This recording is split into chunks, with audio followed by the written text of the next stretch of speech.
या कार्यक्रमासाठी बोलवलं त्याबद्दल आयोजक आणि तुमचे सगळ्यांचे आभार. ॲक्च्युली स्त्रियांचं आरोग्य या विषयावरती आपल्याला खरं तर चर्चा करायची आहे रादर. पण मी सध्या प्रिव्हेंटिव्ह गायनी ऑन्कोलॉजी या फील्डमध्ये काम करते आणि कसं आहे पेपरमध्ये साप्ताहिका सगळ्यामध्ये तुम्ही इतर बायकांचे प्रश्न किंवा मुलींचे प्रश्न PCOD, ॲनिमिया, कॅल्शियम डेफिशियन्सी ह्या सगळ्यावरती तुम्ही सतत वाचत असता, कुठेतरी ऐकत असता. पण काही विषय आहेत ते थोडेसे दुर्लक्षित आहेत, म्हणजे आमच्याकडूनही सरकारकडूनही आणि पेशंटना तर त्याच्या काही फारशी कल्पना नसते, त्यामुळे त्यांच्याकडूनही. ह्यामध्ये सगळ्यात महत्त्वाचा जो प्रश्न आहे तो सर्वायकल कॅन्सर. भारतामध्ये ज्या स्त्रियांमध्ये जे कॅन्सर आढळतात त्यापैकी नंबर 1ला आहे ब्रेस्ट कॅन्सर आणि नंबर 2ला आहे सर्वायकल कॅन्सर. दरवर्षी अक्षरशः लाखो स्त्रिया या कॅन्सरग्रस्त होतात आणि त्यापैकी 70% स्त्रिया या पुढच्या 5 वर्षामध्ये त्या मरण पावतात त्या कॅन्सरमुळे. त्यामुळे अलीकडे या कॅन्सरवरती खूप मोठ्या प्रमाणावरती संशोधन चालू आहे.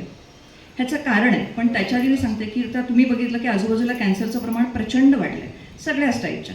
त्याची कारणं खूप आहेत, म्हणजे सगळ्यात महत्त्वाचं म्हणजे पोल्युशन, आपली बदललेली लाईफस्टाईल, आपल्या खाण्याच्या बदललेल्या सवयी, प्लास्टिकचा अतिवापर, पेस्टिसाईडचा वापर, असे सगळे ह्याच्यामुळे सगळेच कॅन्सर वाढलेले आहेत. पण ह्या कॅन्सरचं कसं होतं की काही सिम्पटम आल्याशिवाय पेशंट काही डॉक्टरकडे जात नाही आणि डॉक्टरकडे ते जातात तोपर्यंत 2nd किंवा 3rd स्टेज आलेली असते. त्याच्यामुळे मग ऑपरेशन, त्याच्याकडून मग किमोथेरपी, रेडिओथेरपी, असं एक विशिष्ट सायकल सगळं, आणि त्यामध्ये पेशंट भरडले जातातच, त्याच्यावर त्यांचे नातेवाईकही भरडले जातात. परंतु सर्वायकल कॅन्सरवरती मोठा फोकस करण्याचं कारण काय आहे माहिती आहे का, तर हा कॅन्सर आपल्याला 100% टाळता येतो. आता सर्वायकल कॅन्सर म्हणजे काय, तर तुम्हाला आता साधारण स्त्रियांचे अवयव माहिती आहेत. गर्भाशयाचं तोंड असतं, खाली योनिमार्ग असतो, दोन्ही बाजूला 2 नलिका असतात आणि 2 स्त्रीबीजकोष असतात. त्यापैकी गर्भाशयाचं जे तोंड असतं त्याला आम्ही सर्विक्स म्हणतो आणि त्याच्या कॅन्सरला सर्वायकल कॅन्सर असं म्हणलं जातं. तर हा कॅन्सर 100% टाळता येऊ शकतो, म्हणून आता जगभरामध्ये त्याच्यावरती खूप संशोधन करून त्याचं प्रमाण जितकं कमी करता येईल ते करण्यासाठी काही उपाययोजनांचं हे केलेलं आहे. त्याचा ह्या माझं जे फील्ड आहे त्याच्या प्रिव्हेंटिव्ह गायनी ऑन्कोलॉजीमध्ये त्याचा खूप मोठा सहभाग आहे. आता तुम्ही म्हणाल की कॅन्सर टाळणार कसा. ठीक आहे, आपण आपली जीवनशैली बदलली, पण बाकी म्हणजे परिसर तर आपण बदलू शकत नाही, आपण स्वतःला बदलू शकतो पण परिसर नाही बदलता येत. मग कसं काय हे 100% तुम्ही म्हणू शकता, तर ह्याची काही कारण आहे. पहिली गोष्ट, हा कॅन्सर कशामुळे होतो हे शास्त्रज्ञांनी शोधून काढलं आहे. अदरवाईज सगळ्या कॅन्सरबद्दल आपल्याला कळलेलं नाही आहे, म्हणजे व्यसन आणि हे अशी आपण ढोबळ कारणं मानतो, पण ती अगदी डेफिनेट कारण आपल्याला माहिती असतं का, तर नाही. पण सर्वायकल कॅन्सरच्या बाबतीत मात्र तसं नाही आहे. सर्वायकल कॅन्सरचं कारण शास्त्रज्ञांनी शोधून काढलं. मला भयंकर कोरड पडते.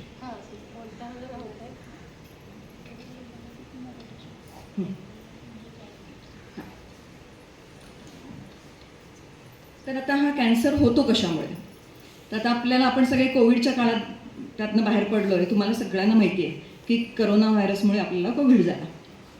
तसंच हा सर्व्हायकल कॅन्सर हा HPV नावाच्या व्हायरसमुळे होतो. हा एक प्रकारचा काय म्हणतो आपण विषाणू आहे.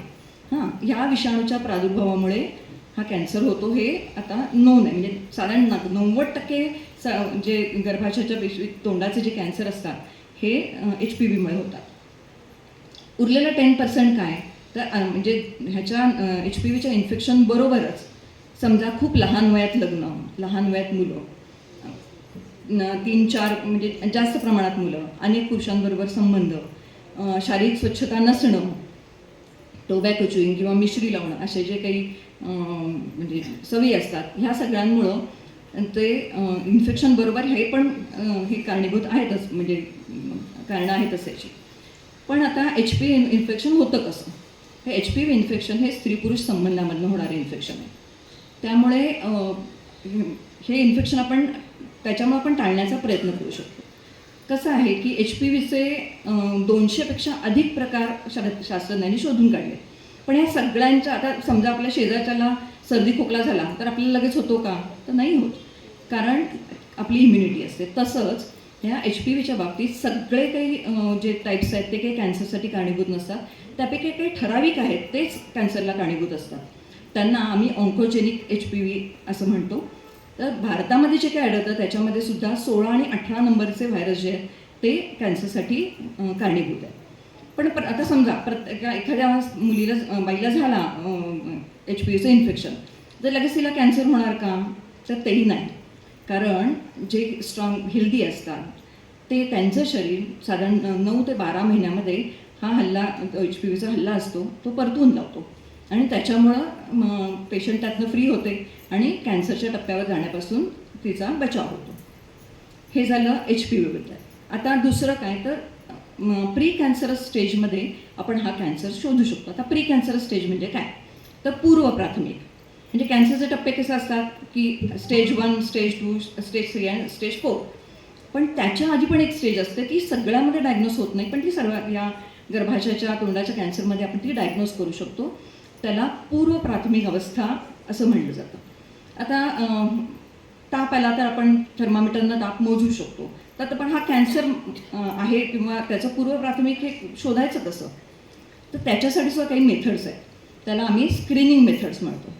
या स्क्रीनिंग मेथड्स बऱ्याच काळापासून आपल्याकडे खरं तर बरेच वर्ष जवळजवळ मी शिकत असल्यापासून स्क्रीनिंग मेथड आहेत. पण त्याचा अवेअरनेस किंवा एवढ्या मोठ्या प्रमाणात केलं पाहिजे हेच तुम्हाला काय आम्ही सुद्धा फारसं त्याच्या बाबतीमध्ये फार पेशंटना इन्सिस्ट करायचं नाही की नाही हे तुम्ही करून घेतलं पाहिजे. एक ऑप्शनल म्हणून आम्ही पण तो हे ठेवला तर तुम्हाला करून घ्यायचं तर करून घ्या. तर ह्या स्क्रीनिंग टेस्टमध्ये सगळ्यात महत्त्वाची टेस्ट आहे पॅप्समियर. तुम्हाला माहिती आहे कोणाला कुणी ऐकलं आजपर्यंत पॅप्समियरबद्दल? नाही. म्हणूनच मी म्हणते की हा थोडासा दुर्लक्षित राहिलेला विषय आहे. अत्यंत साधी सोपी तपासणी आहे.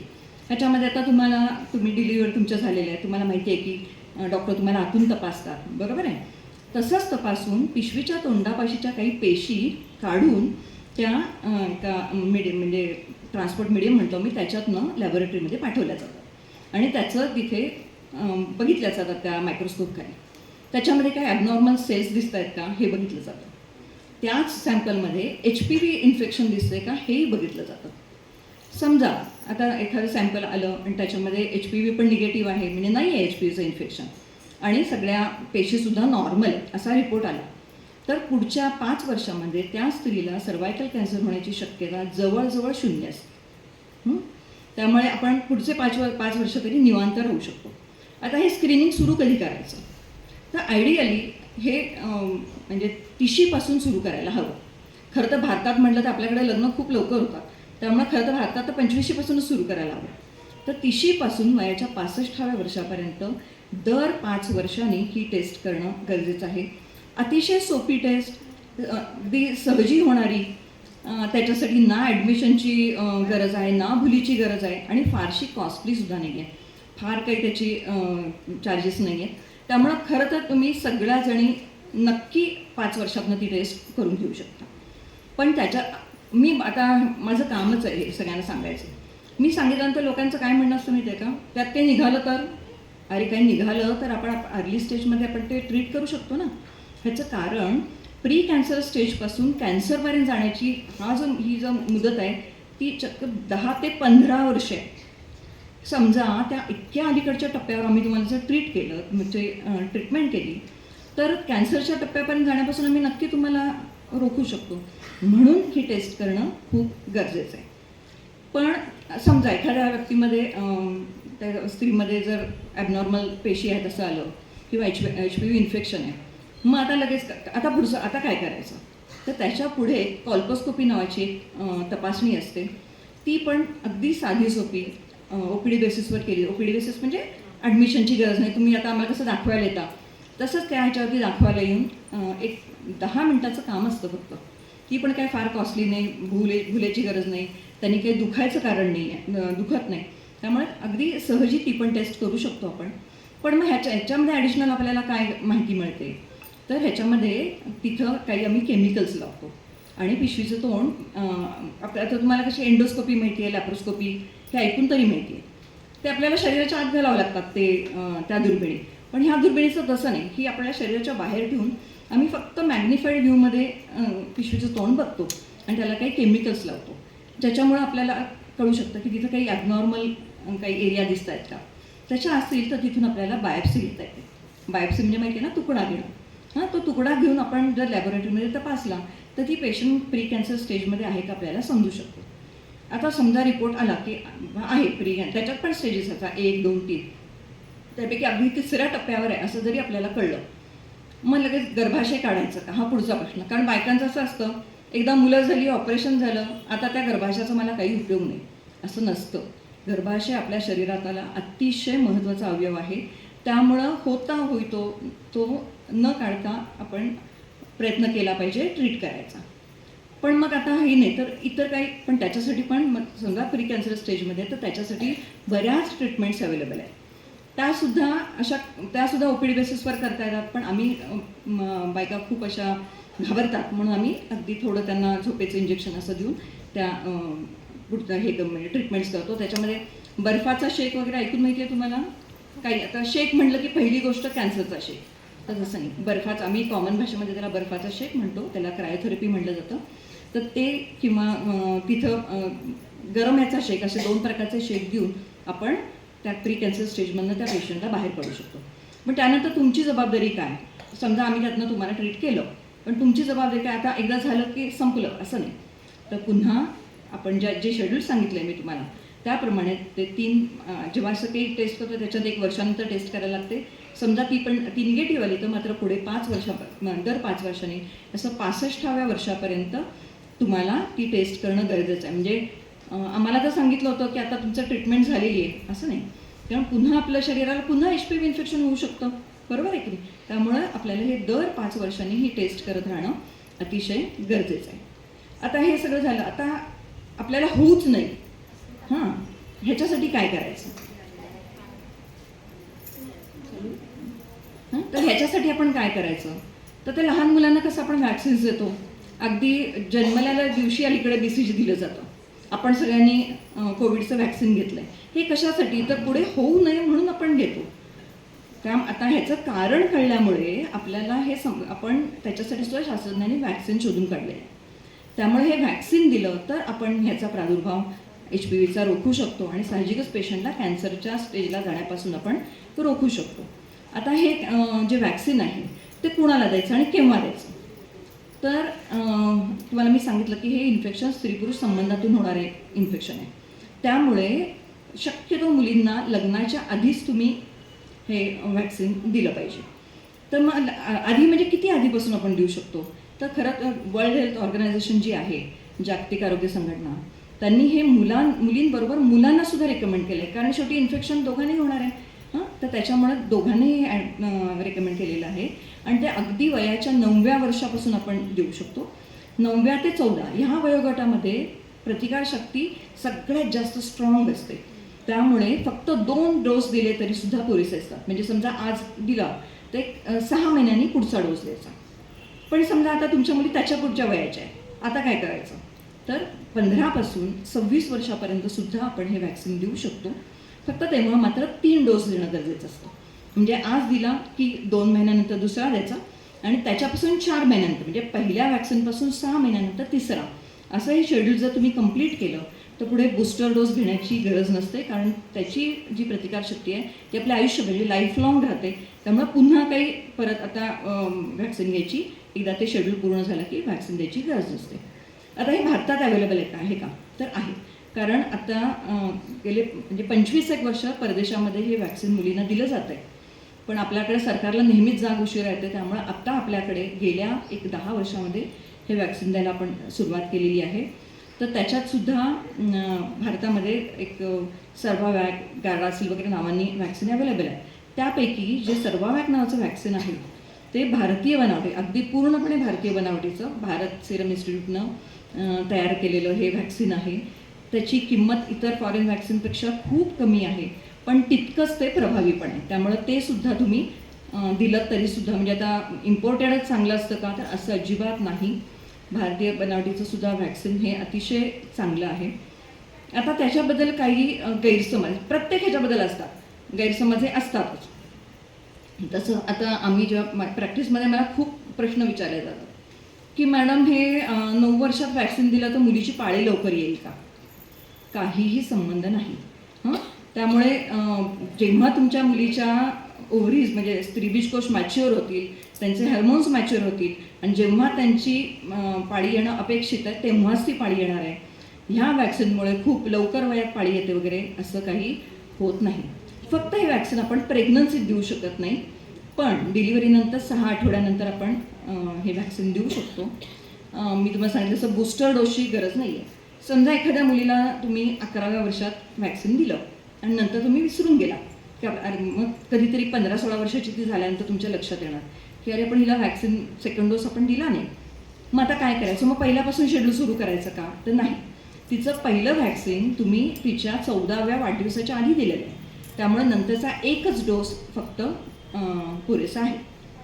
आता साईड इफेक्ट म्हणायला गेला तर आत्तापर्यंत म्हणजे बाहेरच्या देशांमध्ये दिलेली वॅक्सिन्स आपल्याकडे आपण गेले 10 वर्ष देतो, पण असा खूप सिरियस असा साईड इफेक्ट आजपर्यंत तरी त्याचा काही जाणवलेला नाही. त्या ठिकाणी थोडं पेन होणं, लालसरपणा येणं, एखाद दुसरा दिवस हात दुखणं, अशा टाईपचे अगदी मायनर काही साईड इफेक्ट आढळतात, पण मेजर असा साईड इफेक्ट आत्तापर्यंत तरी कुठला आढळलेला नाही आहे. त्यामुळे मी तुम्हाला हे सांगेन की तुम्ही बायकांनी तिशीनंतर ही पॅप्समेरची टेस्ट करून घ्या आणि तुमच्या मुलींसाठी आपण हे वॅक्सिन दिलं तर पुढच्या त्यांच्या याच्यापासून आपण त्यांना निदान एका कॅन्सरपासून, सगळ्या कॅन्सरपासून वाचवणं आपल्याला शक्य नाही आहे, पण निदान ह्या एका कॅन्सरपासून तरी आपण मुलींना, आणि ॲक्च्युली मुलांना का द्यायचं ह्याचं पण तुम्हाला आता काहींची मुलं पण असतील, मुलगी, तर त्यांच्यामध्ये सुद्धा नुसतंच त्यांच्या बायकांना हे इन्फेक्शन होऊ नये म्हणून हे वॅक्सिन नाही आहे, तर त्यांच्यामध्ये पुरुषांच्या अवयवाचा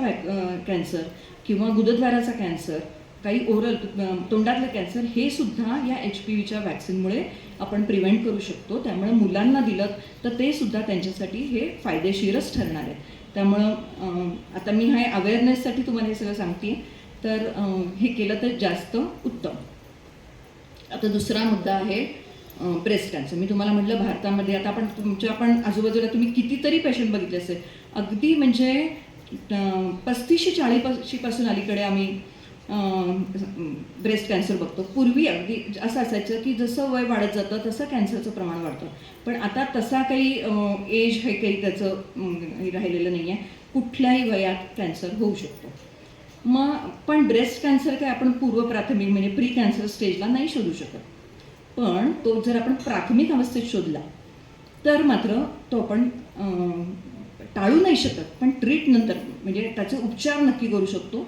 आणि अगदी अर्ली स्टेजमध्ये जर आपण तो ट्रीट केला तर त्याचे पुढचे जे धोके आहेत, पुढे पसरणं तो कॅन्सर किंवा हे सगळे धोके आपण टाळून त्या पेशंटला त्यातनं पूर्णपणे तिला रोगमुक्त करू शकतो. तर ह्याच्यासाठी काय करायचं? मग आम्हाला डॉक्टरकडेच जावं लागेल का? डॉक्टरकडे गेला तर उत्तम, पण तुम्हाला जर ते शक्य नसेल तर तुम्ही काय करू शकता? तर पाळी झाल्यानंतर पाळीच्या साधारण 6व्या-7व्या दिवशी तसे ब्रेस्ट आपले स्तन सॉफ्ट असतात, कारण पाळी येण्याच्या आधी थोडे बऱ्याच बायकांना पेन होतं किंवा कडक होता, तेव्हा जर आपण तपासायला स्वतः गेलो तर तुम्हाला ते खूप घट्ट लागणार, मग तुम्हाला भीती वाटते त्याची. त्याच्याऐवजी ते 6व्या-7व्या दिवशी जर तुम्ही बघितलं तर हे बघायचं कसं? तर ही 4 बोटं आपण 4 बोटांनी ब्रेस्टला सगळ्या बाजूनी दाबून बघायचं तिथं कुठे आपल्याला काही गाठ दिसतेय का, बारीकशी सुद्धा. कारण काय होतं, बऱ्याच वेळा अशा गाठी आढळतात, पण तेव्हा त्या दुधाच्या गाठी आहेत म्हणून त्याच्याकडे दुर्लक्ष केलं जातं. पण एक हे आहे की प्रत्येक गाठ कॅन्सरची नसते. अगदी तुमच्या मुलींमध्ये सुद्धा म्हणजे 15-16 वर्षाच्या मुलींमध्ये सुद्धा गाठी आढळतात, पण मग त्या गाठी कॅन्सरच्या असतात का? तर नाही. तर त्यांच्यामध्ये बऱ्याच वेळेला त्या गाठी जर तुम्ही बघितल्या तर त्या थोड्या हलतात. आम्ही त्याला Mouse in the breast, Mouse म्हणजे काय? उंदीर कसा पळतो इकडं तिकडं, तशा त्या पळतात, त्यामुळे आम्ही त्याला माऊस इन द ब्रेस्ट म्हणतो. तर अशा टाईपच्या ज्या गाठी असतात ह्या कॅन्सरच्या नसतात, ह्या स्नायूंच्या गाठी किंवा आम्ही त्याला फायब्रोएडेनोमा म्हणतो. आणि ह्या जर मोठ्या असतील तर त्या आपण जर ऑपरेशन करून काढून टाकल्या तर पुढे त्यांना बाळाला पाजवताना हे करताना वगैरे काहीही प्रॉब्लेम येत नाही. त्यामुळे गरज लागली तर त्या काढून घेतल्या तरी चालू शकतो.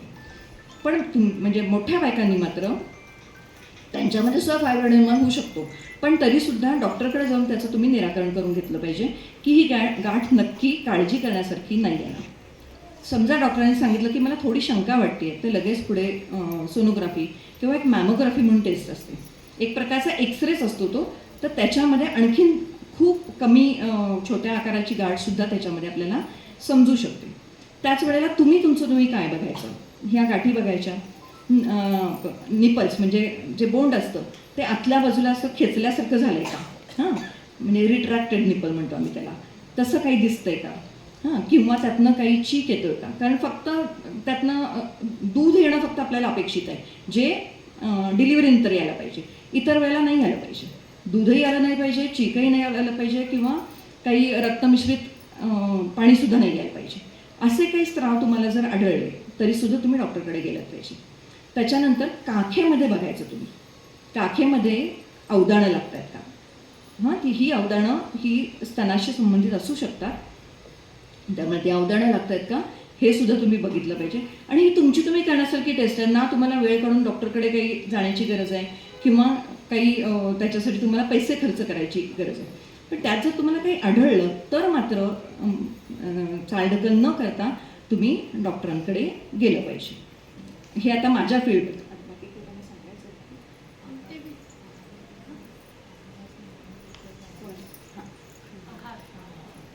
आता तुम्ही मला ज्या दिसताय त्या सगळ्या साधारण म्हणजे आता मी म्हणजे 30 ते 40च्या दरम्यानच्या सगळ्या तुम्ही आहात. आता तुमच्या म्हणजे बायकांचं कसं असतं की बायका सगळ्या घराकडे लक्ष देतात. आपल्या मुलांकडे तर त्यांचं बारीक त्यांच्या आरोग्याकडे लक्ष असतं. जरी शिंक आली मुलाला तरी सुद्धा त्या घाबरतात, पण स्वतःच्या बाबतीत मात्र फारशा त्या अवेअरनेस नसतो त्यांच्यामध्ये. झालं तर ह्यानं झालं असेल त्यानं.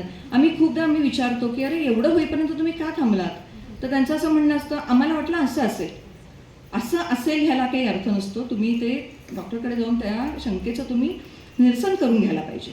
आता तुमच्या वयामध्ये काय काय आढळू शकतं, तर अलीकडे आम्ही बघतो की आता पूर्वीच्या बायकांना पाळी दर महिन्याने यायची, वयाला त्यांचा मेनोपॉज होऊन जायचा, त्यांना तो मेनोपॉज झालेला कळायचं सुद्धा नाही असं म्हणतात. तरी आपल्या म्हणजे माझी आजी वगैरे आम्हाला कधी मेनोपॉज झाला हे आम्हाला कळलं पण नाही. पण आता तसं नाही आहे.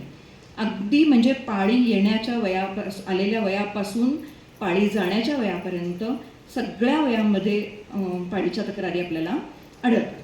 तर काय आता तुमच्या मुली साधारण वयात येण्याच्या वयातल्या असतील तर सगळ्यात महत्त्वाचा प्रॉब्लेम काय, तर इरेग्युलर सायकल्स म्हणजे अनियमित पाळी. म्हणजे अगदी जर 10 मुली माझ्यासमोर उभ्या केल्या तर हार्डली त्यातल्या 3 मुलींची पाळी रेग्युलर येते, अदरवाईज 60 मुलींची पाळी अनियमित असते. पण प्रत्येक वेळेला हे काळजी करण्यासारखं नसतं. साधारण पाळी येण्याचं वय किती आहे, तर 11 ते 15, 16, काही वेळेला त्याच्या आधी पण अलीकडे येऊ शकते. पण पाळी झाल्यानंतर पहिले 3-4 वर्ष ही मुलींची पाळी अनियमित असू शकते, कारण त्यांचं जे हार्मोनचं सायकल असतं ते अजून तितकं म्हणावं तितकं सेट झालेलं नसतं. हां, तर त्याच्यामुळे ह्या मुलींमध्ये पाळी अनियमित असू शकते. काही काही मुलींची अगदी 6-6 महिनेसुद्धा होत नाही. पण त्यालाही तशी काळजी करण्यासारखं किंवा हार्मोन्स किती देणार तुम्ही, किती महिने देणार हा प्रश्न असतो. त्यामुळं फक्त लक्ष ठेवणं, तिच्या बाकी तब्येतीत काही चेंज होत नाही आहे ना हे बघणं फक्त महत्त्वाचं असतं. पण समजा आणि आता म्हणजे काही वेळेला अवेअरनेस इतका वाढला आहे किंवा जे पेपर आणि ह्याच्यातनं येणारं ज्ञान, आपली व्हॉट्सअप युनिव्हर्सिटी ह्या सगळ्यातनं बायकांना बाकी गोष्टी खूप माहिती असतात. पहिल्यांदा आलेल्या मुलीला घेऊन आल्यानंतर आम्ही विचारलं काय त्रास आहे, नाही तिला जरा PCODचा त्रास आहे. हां, तर असं डायग्नोसिस ऑलरेडी त्यांनी केलेलं असतं. तर आता असं आहे PCOD म्हणजे काय, तर तुम्हाला PCOD हा शब्द फक्त माहिती आहे. ह्याचा अर्थ पॉलिसिस्टिक ओव्हेरियन डिसीज. पॉली म्हणजे खूप, मल्टिपल, भरपूर. हां, सिस्ट म्हणजे काय, तर पाण्यानं भरलेले फुगे. हां, आणि ओव्हरी म्हणजे काय, स्त्रीबीजकोश आणि त्याचा आजार. प्रत्येक वेळेला त्या मुलीला अनियमित पाळी म्हणजे PCOD असेल असं नसतं. बऱ्याच ह्याच्यामध्ये आता मुलींमध्ये त्यांना खूप स्ट्रेस आहे, अभ्यासाचा आहे, एकूण कॉम्पिटिशन खूप आहे, त्यांना स्वतःला प्रूव्ह करायचं आहे. या सगळ्याच्या ह्याच्यामुळं किंवा आपली एकूण लाईफस्टाईलच बदलली आहे. तुम्ही मला सांगा, तुम्ही सुद्धा 11-12च्या आत कोणी झोपत नाही आणि मुले सकाळी 7-7, 8-8 शिवाय उठत नाही कोणी. त्यामुळे त्यांना व्यायाम, आपल्या स्वतःकडे लक्ष द्यायला हा वेळच नाही आहे आणि मॅक्झिमम सगळ्यांचा वेळ हा स्क्रीनमध्ये जातो. ह्या सगळ्याचा परिणाम त्या मुलींपासून तुमच्या वयापर्यंत त्याच्या पुढे सगळ्यांवरच ह्या गोष्टीचा परिणाम होतो. एक तर खाण्यापिण्याची आपल्या बदललेल्या सवयी. पूर्वी आपण सणासुदीला काय असेल ते गोडधोड घरात करून सगळेजण छान एकत्र बसून आपण खायचो. आता बहुतेक वेळेला एक तर बाहेरनं मागवलं जातं किंवा बाहेर सेलिब्रेशन हाच आपला आता ब्रीदवाक्य आहे. त्यामुळे हे बाहेरचं खाणं त्याच्यामध्ये खूप म्हणजे तेलं खराब असतात किंवा त्याच्यामध्ये फॅट्स खूप असतात. आपल्याला नको आपल्या शरीराला नको असणारे बरेच पदार्थ चवीसाठी म्हणून घातलेले असतात. खूप प्रिझर्वेटिव्स असतात.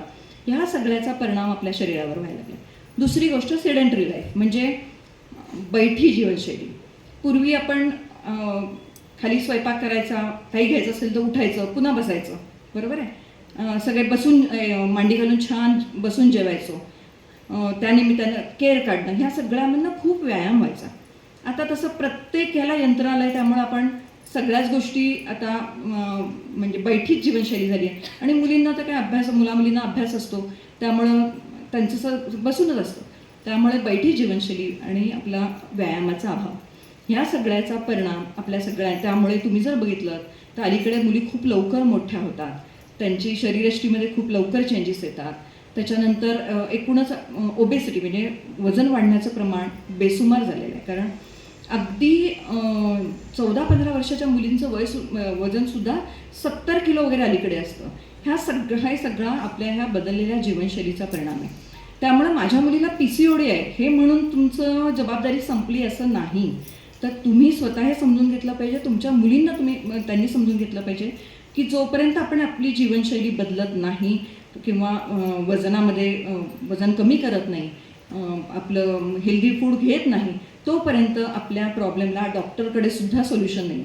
डॉक्टर तात्पुरत्या तुम्हाला गोळ्या देतील तुमच्या मुलींना तुम्हाला.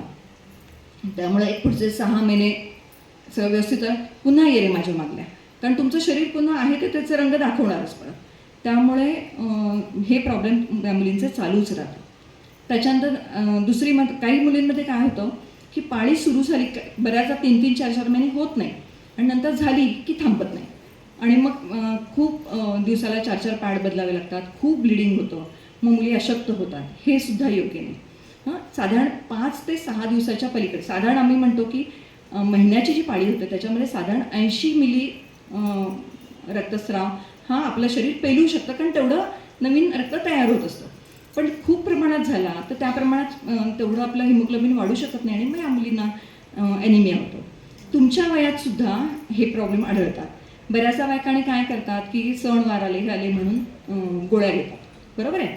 गोळ्या घेतल्यानंतर ती पाळी पुढे जाते, पण त्याचा परिणाम म्हणून गर्भाशयाचा अस्तर सुजतो आणि मग होणाऱ्या पाळीला भयानक त्रास होतो. म्हणजे ब्लिडिंग खूप होतं, पेन खूप होतं, म्हणजे अक्षरशः म्हणजे त्यांना रोजची कामं करणं सुद्धा अशक्य होतं.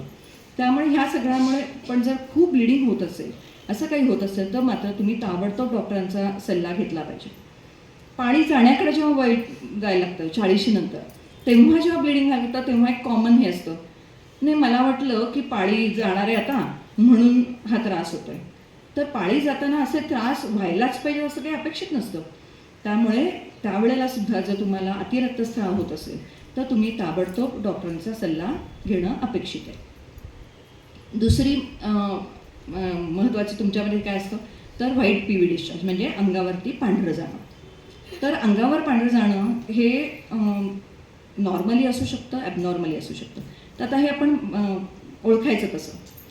वयात येणाऱ्या येऊ घालणार म्हणजे आता येणार वयात मुली तर तिला डायरेक्ट ब्लिडिंग नाही सुरू होत, तर त्याच्या आधी काही चेंजेस होतात शरीरामध्ये.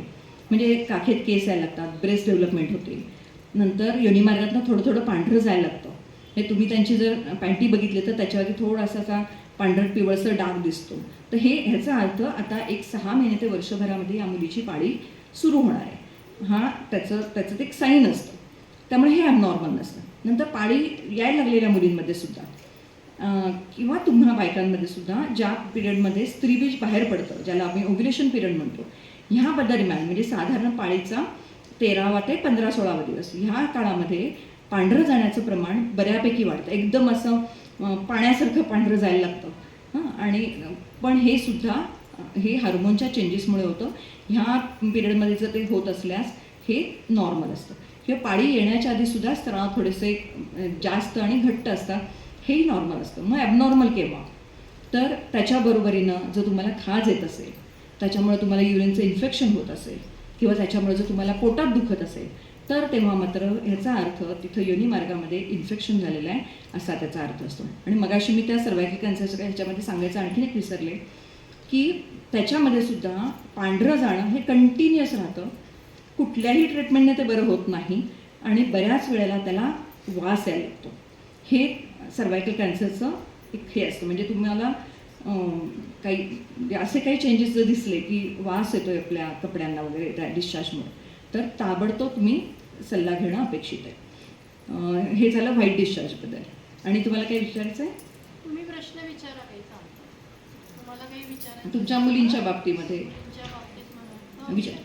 आता आपण कॅन्सर वगैरे हां. बोलला, आता मुली आता वयात येतील, आमच्या हां. पण घरी हां. आहे माझ्या जावेची मुलगी. मग आता सॅनिटरी पॅड्स बद्दल पण भरपूर हां, शंका आहे की ते बरोबर. पॅड चांगलं नाही की नाही. मग कोणतं पॅड उत्तम आहे जे तुमच्या हां. दृष्टिकोनातून? आता कसं आहे की आता पूर्वी तुम्ही बघितलं तर कापड वापरलं जायचं, त्याच्यातनं खूप इन्फेक्शन व्हायचं. आता सॅनिटरी पॅड सगळीकडे म्हणजे अगदी म्हणजे खेड्यापाड्यांपर्यंत सगळीकडे पोहोचलेलं आहे. पण हे ज्या ते ॲड करतात ना की म्हणजे दिवसभर ठेवलं तरी पॅड टिकतं, हे चुकीचं आहे. कारण कितीही म्हणलं तरी तो ओलावा आहे तिथे, बरोबर आहे. तर त्यामुळे मुलींना तुम्ही सांगितलं पाहिजे की दर 4 ते 5 तासांनी पॅड खराब असो नसो तुम्ही ते चेंज केलं पाहिजे. आणि त्याचा वरचा लेअर हा कॉटनचाच पाहिजे. हां, अदरवाईज काय होतं, ते जर पॅड खूप वेळ जर बदललं नाही तर तिथे ओलसरपणा येतो आणि त्याच्यामुळे फंगल इन्फेक्शन होऊन मग मुलींना रॅश, खाज येणं किंवा दह्यासारखा डिस्चार्ज होणं असे कंप्लेंट्स सुरू होतात. आता परवा मी एका इंजिनिअरिंग कॉलेजमध्ये गेले होते. तिथल्या मुलींनी मला विचारलं की मॅडम टॅम्पून किंवा ते मेन्स्ट्रुअल कप येतात तर ते वापरले तर चालतील का? तर कसं आहे की ह्या लग्न न झालेल्या मुलींमध्ये तो मेन्स्ट्रुअल कप वापरणं थोडंसं त्यांना अवघड असतं, कारण ती जागा तशी त्यांची नाजूक असते. पण तुम्ही बायकांनी वापरायला हरकत नाही, पण त्याची स्वच्छता, कारण हा सगळा शेवटी हे येतो तो तुमच्या स्वच्छतेवरती आहे. तो जर तिथे तसाच कप बराच वेळ राहिला तरी सुद्धा इन्फेक्शन होण्याची शक्यता असते. त्याचा एक फायदा आहे की ते इको फ्रेंडली आहे. इको फ्रेंडली म्हणजे कसं की आपल्या ह्या सॅनिटरी पॅडच्या डिस्पोजलला खूप काळ जातो. ह्याच्यामध्ये आपण बाहेर काही फेकून देणार नाही आहोत ना, म्हणजे कचऱ्यामध्ये वाढ करणार नाही आहोत आपण. तर त्याच्यामुळे म्हणायला लागलं तर ते इको फ्रेंडली आहे. तुम्ही बायका ते नक्की वापरू शकता. त्याचे पण वेगवेगळे साईज येतात. म्हणजे नॉर्मल डिलिव्हरीच्या पेशंट बायकांसाठी वेगळा थोडासा लूज मोठा येतो. सीझर झालेल्या बायकांचा युनिमार्ग थोडा आखूड असतो, त्यामुळे त्यांच्यासाठी वेगळा येतो. हे तुम्ही वापरू शकता. पण मुलींना मात्र कंपल्सरी त्याच्यावर बघून की कॉटनवाला हे आहे ना त्याच्यामध्ये, म्हणजे ते दिवसभर ॲब्सॉर्ब करते का हे बघण्यापेक्षा ते तसं कॉटन हे आहे का हे तुम्ही. आणि सेंटेड वगैरे असे काही वापरायचं नाहीत, कारण ह्या सगळ्याच्या ॲलर्जीज येण्याची शक्यता असते. आणि काय आणखी कोण विचारणार आहे शंका? आणि एक की आता व्हीवॉश एक सगळीकडे वापरलं जातं. म्हणजे त्या टी व्हीवरती ॲड येतात, त्याच्यामुळं तर व्हीवॉश वापरण्याचं खूप प्रमाण वापरलेलं आहे. पण मी तुम्हाला सांगेन की आपल्याला आपल्या शरीरात म्हणजे निसर्गाने काही इन्फेक्शन टाळण्यासाठी हे दिलेले आहेत, प्रयोजन केलेलं आहे. कसं, मी जो तुम्हाला नॉर्मल हेल्दी डिस्चार्ज म्हणतो त्याचं प्रयोजनच ते आहे की तिथलं वातावरण निर्मिती अशी होते की तिथं चांगल्या क्वालिटी चांगल्या जीवजंतूंची वाढ होते. जीवजंतू चांगले पण असतात, जसे वाईट असतात तसे चांगले पण असतात. तर त्यांची तिथं वाढ होऊन म्हणजे वाईट जीवजंतूंपासून इन्फेक्शन होण्यापासून रोखलं जातं. तर त्याच्यामुळे पण हे जर तुम्ही जे व्हीवॉश वगैरे ह्या मुली बऱ्याच कॉलेजच्या मुली तर सगळ्याच वापरतात. तर ह्या सगळ्यामुळे काय होतं की तिथलं ते सगळे चांगले जीवजंतू मरून जातात आणि उलट इन्फेक्शनची शक्यता होते, तिथं ड्रायनेस येतो. त्याच्यापेक्षा तुम्ही मुलींना काय सांगा, किंवा तुम्ही जर जॉब करत असाल तर तुम्ही काय केलं पाहिजे, तर घरी आल्यानंतर साध्या पाण्याने स्वच्छ जागा हे करून पॅन्टी बदलून टाकणं हा साधा सोपा. किंवा प्रवासाला गेलाय तुम्ही काय केलं तर आल्यानंतर तुम्ही हे रोजच्या दिवसाला सुद्धा संध्याकाळी जसं तुम्ही हातपाय तोंड धुता त्याच्याबरोबर जर तुम्ही फक्त वॉश घेऊन साध्या पाण्याने वॉश घेऊन जर पॅन्टी बदलून टाकली तर इन्फेक्शनचं प्रमाण आपण आटोक्यामध्ये ठेवू शकतो. नमस्कार मॅडम. मोनोपॉलचा जो कालावधी आहे तो साधारण कोणत्या वयापासून सुरू होतो वयाच्या, आणि त्याची कशी काळजी घेतली पाहिजे खानपान? ॲक्च्युली साधारण 45 ते 55 आपल्या इंडियन बायकांमध्ये हा आढळतो. काही वेळेला प्रीमॅच्युअर पण होऊ शकतो, म्हणजे अगदी 35 पासून, पण त्याच्यामध्ये प्रॉब्लेम खूप येतात. पण जनरली जर तुम्ही बघितलात तर 45 ते 55. आता हा मेनोपॉज का होतो? तर आपल्याला निसर्गाने काही ठराविक स्त्रीबीज देऊन इकडे पाठवलेलं आहे. दर पाळीला एक एक स्त्रीबीज एक्झॉस्ट, आपण म्हणतो ना स्त्रीबीज बाहेर पडलं म्हणजे काय होतं, ते एक्झॉस्ट झालं, त्याचं आता काही बाहेर पडलं. ते जेव्हा या स्त्रीबीजांचा साठा संपतो तेव्हा मेनोपॉज होतो. जेव्हा अख्खं एक वर्षभर पाळी येत नाही तर तेव्हाच मेनोपॉज झाला असं आपण म्हणजे गृहीत धरायला पाहिजे.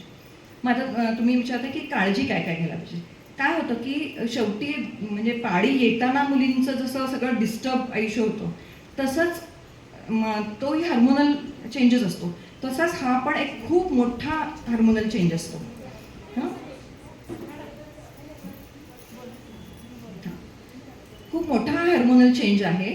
त्याच्यामुळे या दरम्यान काय होतं, आणि हा फक्त मेनोपॉजशी संबंधित नाही आहे, त्याच्या आजूबाजूचा सगळा काळ म्हणजे पाळी जाण्याच्या आधीची 8-10 वर्ष, पाळी गेल्यानंतरची 8-10 वर्ष, हा पूर्ण आम्ही याला पेरीमेनोपॉझल काळ म्हणतो.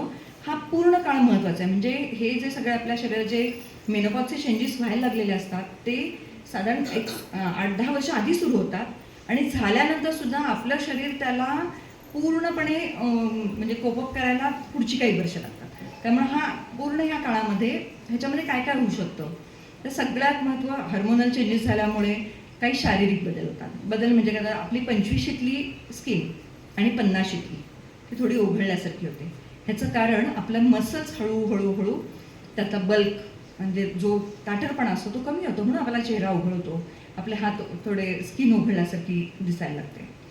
सायकोलॉजिकल चेंजेस खूप होतात, म्हणजे खूप चिडचिड व्हायला लागते, कधी खूप छान वाटतं, दिवस एकदम मस्त जातो, दुसऱ्या दिवशी डायरेक्ट रडू यायला लागतं. समोरचा माणूस मला काहीतरी बोलतोय, जरी त्यांनी सहज एखादं वाक्य काढलं तरी सुद्धा मला असं का म्हणाले असा त्याचा दिवसभर विचार चालू राहतो. हां, हे असे बरेच सायकोलॉजिकल, अगदी काही पेशंटमध्ये सायकोलॉजी म्हणजे क्लिनिकल डिप्रेशनपर्यंत सुद्धा चेंजेस होऊ शकतात. आणि तिसरं महत्त्वाचं म्हणजे खूप घाम येणं, हे सुद्धा हार्मोनल चेंजमुळे होतं, ज्याला मी हॉट फ्लॅशेस म्हणतो. म्हणजे इतका घाम की समोरचे सगळे कुडकुडत असले ते त्या बायकांना घाम येत असतो आणि थोड्या वेळानंतर अचानक एकदम मग इतरांसारखी थंडी वाटते. हा म्हणजे असं थोड्या काळापुरतं ते होतं, त्याला आम्ही हॉट फ्लॅशेस म्हणतो. त्याच्यानंतर हायपोथायरॉइडिझम कसं आहे, एक हार्मोन बदललं की बाकीचे हार्मोन बदलतात. ह्या सगळ्या ग्रंथी एकमेकींशी रिलेटेड असतात. त्यामुळे ह्या काळामध्ये थायरॉइड फंक्शन डिस्टर्ब होऊन, आता तुम्हाला थायरॉइडचं माहिती आहे, थायरॉइडचं म्हणजे लेवल कमी झाला की त्याला आम्ही हायपोथायरॉइडिझम म्हणतो, जास्त झाला की त्याला हायपरथायरॉइडिझम म्हणतो. पण मेनोपॉजच्या दरम्यान साधारण हायपोथायरॉइडिझम खूप कॉमन असतो. त्याच्यामध्ये काय होतं तर केस गळायला लागतात, म्हणजे HB खूप कायम म्हणजे औषधं घेतली, खाणं पिणं सुधारलं तरीसुद्धा ते कमी राहतं, उरत राहत नाही. म्हणजे पूर्वी मी दिवसाची सकाळी कामं माझी 11पर्यंत आवरून मी बसायचे, पण आज 2 वाजले तरी आता माझं काम आवरत नाही. हां, त्याच्यामध्ये पण खूप घाम येतो, म्हणजे बसून राहावं असं वाटतं, स्किन एकदम ड्राय होऊन जाते. असे सुद्धा सगळे हे चेंजेस हायपोथायरॉइडिझम. नंतर कॉन्स्टिपेशन होतं, म्हणजे मेन्सेस इरेग्युलर होतात. प्रत्येक पेशंटमध्ये सगळी काही सिम्पटम्स दिसतात असं नाही, काहींमध्ये काही दिसतात, काहींमध्ये पण असे काही दिसले तर मात्र तुम्ही थायरॉइड फंक्शन केलं आणि जर ते व्यवस्थित म्हणजे आपण जर एक TSH म्हणून तपासणी असते ती तर अगदी सब क्लिनिकल, मी जसं तुम्हाला म्हणतो तसं प्री कॅन्सर, तसं पुढे थायरॉइडमध्ये काही प्रॉब्लेम येणार त्याच्या आधी पण ती आपल्याला सांगते की त्या दिशेनं तुमचा प्रवास चालू आहे. तर अशा वेळेला जर तुम्ही डॉक्टरांकडे जाऊन जर औषधं घेतली तर, आणि हे काय अगदी कायमच घ्यायला लागतात असं नाही, त्या दरम्यान जो स्ट्रेस येतो त्या स्ट्रेसनं सुद्धा हायपोथायरॉइडिझम होऊ शकतो. तर हे तुम्ही ह्याला ट्रीट करू शकता. त्याच्यानंतर बोन हेल्थ, बऱ्याच वेळेला ना आपल्या शरीरातलं जे ओव्हरीचं हार्मोन आहे इस्ट्रोजन म्हणून, ते आपल्याला निसर्गानं दिलेलं खूप मोठं वरदान आहे. तर हे वरदान त्याच्यामुळे तुम्ही जर बघितलं तर अगदी म्हणजे 40शीत किंवा 35शीत बायकांना हार्ट अटॅक येण्याचं किंवा डायबिटीस होण्याचं प्रमाण पुरुषांपेक्षा खूप कमी असतं. ह्याच्यासाठी हे आपलं इस्ट्रोजन आपल्याला खरंच अमूल्य भेट आहे आपली ती. हां, पण कधी ना कधी ती संपणार असतं इस्ट्रोजन, कारण ओव्हरीज आपल्या आता काम करेनाशा झाल्या. मग जेव्हा हे इस्ट्रोजन कमी होतं त्याच्यानंतर मात्र डायबिटीस, ब्लड प्रेशर वाढणं, वजन वाढणं, ह्या सगळे प्रॉब्लेम्स सुरू व्हायला लागतात.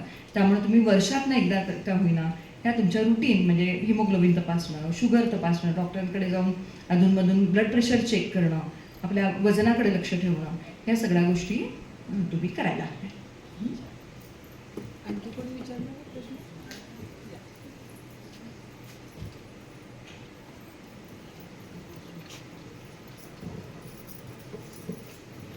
मॅडम अगदी छोट्या नमस्कार. छोट्या सुद्धा शंका विचारा ज्याने इतरांना फायदा होईल. आता सारखं प्रत्येक स्त्रियांमध्ये असं आढळून येते की पिशवीला पाण्याची गाठ आहे, हं. मांसल गाठ आहे, हं. त्याच्यानंतर पोटावरची चरबी खूप वाढली. त्याचं कारण असं काय? आता खरं तर गर्भाशयाला पाण्याची गाठ येत नाही, ती स्त्रीबीज कोशामध्ये येते. अगदी मी तुम्हाला मगाशी म्हणलं जसं PCODमध्ये स्त्रीबीज फुटून बाहेर येत नाही. आणि मग तिथं पाणी साचल्यासारखं होतं आणि त्याचे छोटे छोटे छोटे आम्ही त्याला सिस्ट म्हणतो, हे आपोआप विरघळून जाणारे असतात. काही बायकांमध्ये मात्र खूप मोठ्या मोठ्या आकाराचे पाण्याने भरलेले सिस्ट तयार होतात. ते मात्र जर 5 सेंटीमीटरपेक्षा मोठं जर हे असेल तर मात्र त्याची तपासणी होऊन गरज लागली तर त्याची सर्जरी करणं हे असतं. हे सुद्धा पण हे अगदी काही प्रत्येक वेळेला हार्मोनशी संबंधित असतं असं नाही. अगदी म्हणजे आम्ही अगदी 10-12 वर्षाच्या मुलीचा सुद्धा आम्ही त्याला ओव्हेरियन सिस्ट म्हणतो, त्याच्या सर्जरी, आणि ते जड होतं ना, त्यामुळे ते पिळलं जातं. आणि मग लक्षात कसं येतं त्या छोट्या मुलींमध्ये तर, किंवा आपल्यामध्ये पण, की सिव्हिअर पेन सुरू होतं. आणि त्याच्या वेळेला बऱ्याच वेळा ॲक्सिडेंटली किंवा इतर कारणासाठी तुम्ही काहीतरी सोनोग्राफी करायला गेला त्याच्यामध्ये ते आढळतं. पण त्याच्या सगळ्या टेस्ट करून जर काही ते त्याच्यामध्ये काही प्रॉब्लेम असेल, त्याच्यात बरेच प्रकार आहेत. म्हणजे सिस्ट ह्या ओव्हरीच्या सिस्ट मल्टिपल त्याची हे आहेत, त्याचं सगळं सांगणं शक्य नाही. फक्त एवढंच आहे की प्रत्येक गाठी काही कॅन्सरची नसते, पण ओव्हरीच्यामध्ये सुद्धा कॅन्सरच्या गाठी असू शकतात. त्यामुळे जर 5 सेंटीमीटरच्या पुढची असेल तर त्याच्या टेस्ट करणं आणि गरज लागली तर त्याचे उपचार करणं. आता गर्भाशयाला ज्या तुम्ही मांसल गाठी म्हणता, तर आम्ही त्याला कॉमन भाषेत तुम्हाला सांगताना गाठी म्हणून सांगतो, पण त्याला आम्ही फायब्रॉइड म्हणतो. तर ह्या फायब्रॉइडच्या गाठी बऱ्याच बायकांमध्ये आढळतात. आता आम्ही शिकत असताना आमच्या पुस्तकात काय लिहिलेलं होतं की एखाद्या बाईला जर मूल नसेल किंवा एखादंच मूल असेल तर गर्भाशय आपली ती मुलाची हौस त्या गाठीने पुरवून घेतं आणि मग त्या गाठीत आहे असं एक हे होतं. म्हणजे पूर्वी असं असायचं की ज्यांना मुलं नाही त्यांच्यामध्ये ह्या गाठी आढळायच्या. पण आत्ता आम्ही बघतो, आता या अलीकडच्या प्रॅक्टिसमध्ये, आता परवाच आम्ही एक ऑपरेशन मी आणि मायवाडीने केलं. त्या बाईला 4 मुली आहेत तरीसुद्धा तिला मोठीच्या मोठी गाठ होती.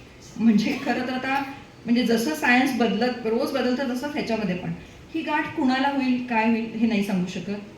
पण ह्या गाठी कॅन्सरच्या नसतात. ह्या कॅन्सर आम्ही त्याला बिनाईन म्हणजे कॅन्सर नसणाऱ्या गाठी आहेत. फक्त 1000 मध्ये एखाद्या पेशंटला त्या गाठीचं रूपांतर कॅन्सरमध्ये होऊ शकतं. त्यामुळे त्या गाठींवरती लक्ष ठेवणं मात्र अतिशय गरजेचं असतं.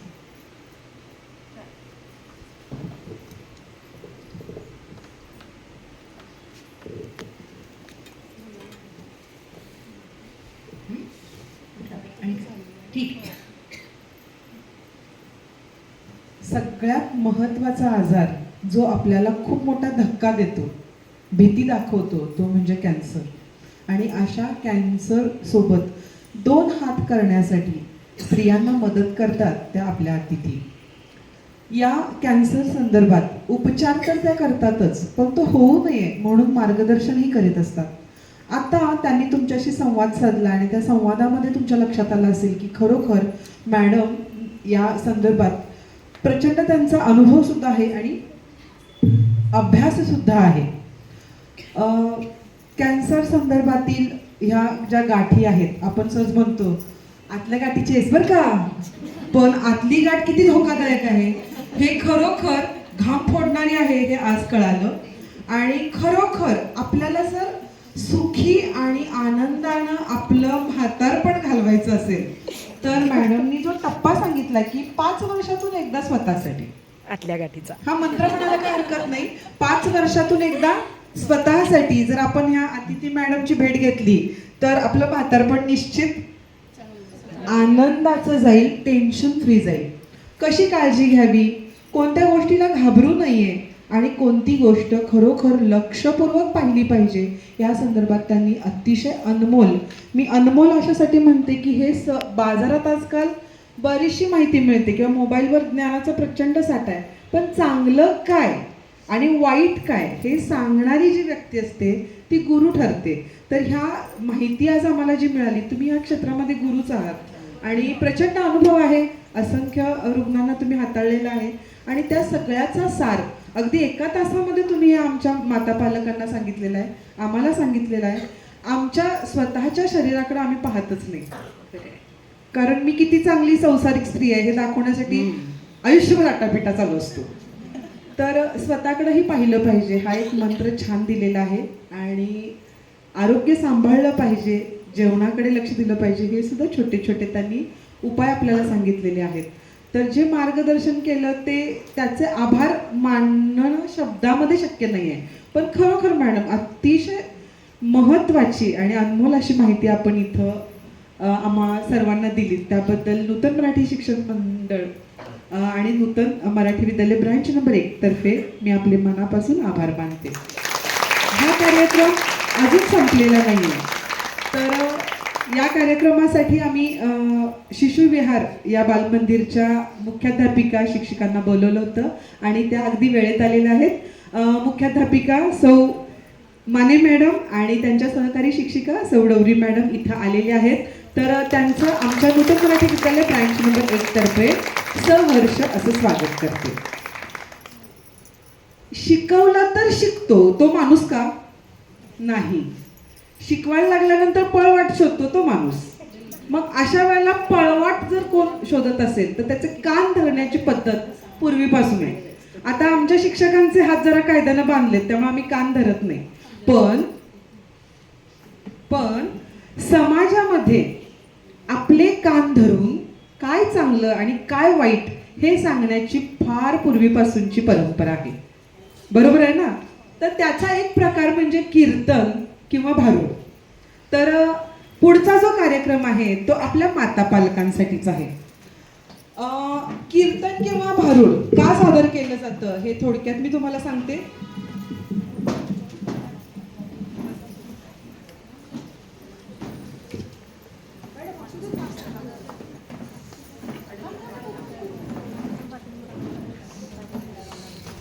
बघा